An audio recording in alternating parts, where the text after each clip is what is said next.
فرقے گروہ یہ حسد کی بنیاد کے اوپر معرض وجود میں آتے ہیں، تو جماعت کے ساتھ جڑے رہنے والے پاک اور صاف دل لوگ ہوتے ہیں، اور وہ کسی سفلی یا سطحی مفاد کی وجہ سے یا کسی کے حسد کی وجہ سے الگ رستہ اختیار نہیں کرتے، وہ جماعت کے ساتھ جڑے رہتے ہیں۔ اللہ کے محبوب علیہ السلام نے ارشاد فرمایا کہ جو سواد اعظم ہیں ان کے ساتھ وابستہ رہو، جو ان سے بچھڑ گیا وہ جہنم میں چلا گیا۔ بلکہ فرمایا شیطان جو ہے وہ بھیڑیے کی طرح ہے، جو بکری الگ ہوتی ہے اجڑ سے تو بھیڑیا اس کو اچک لیتا ہے، اگر کوئی الگ ہوگا تفریق کا راستہ ڈھونڈنے نکلے گا، پھر شیطان اس کو راستے دے دے گا،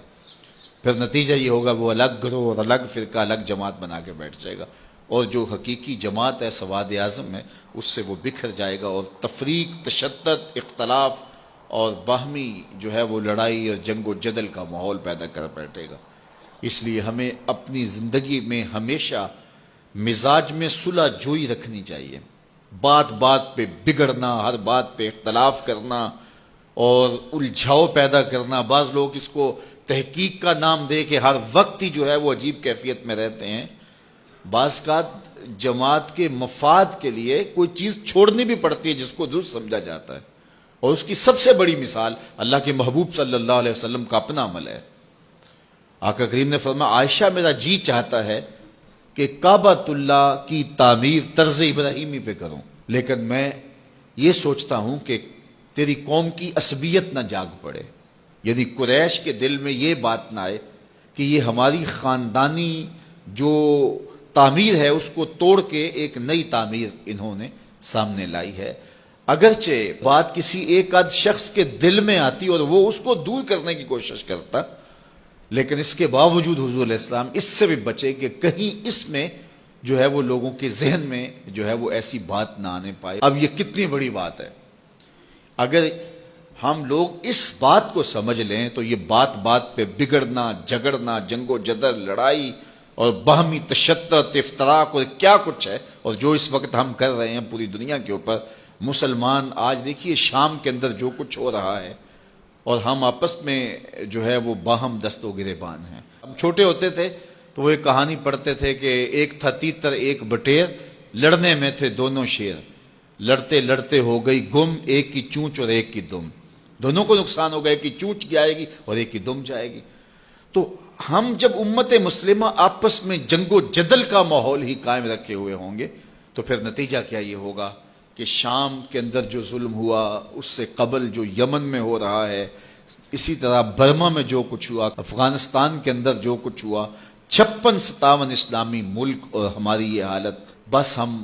جغرافیائی الجھنوں میں ہیں۔ اس امت کو اس تقسیم میں ڈالا گیا ہے۔ یہ اب بھی بہار عرب پچھلے دنوں میں چلی، عرب نیشنلسٹ اور یہ جو کچھ بھی ہے، یہ تعصب اور یہ عرب و عجم کی تقسیم اور یہ سرحدی تقسیم امت مسلمہ کے اندر امت کو منتشر رکھنے کے لیے یہ بت گھڑے جاتے ہیں تاکہ امت تقسیم رہے۔ تو جب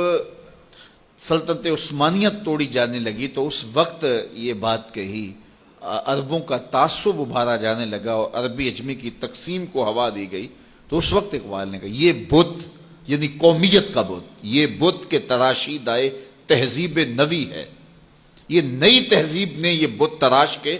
ہمیں پوجا کے لیے دیا ہے کہ اس بت کو پوجو۔ قومیت کا بت جب رکھا گیا اور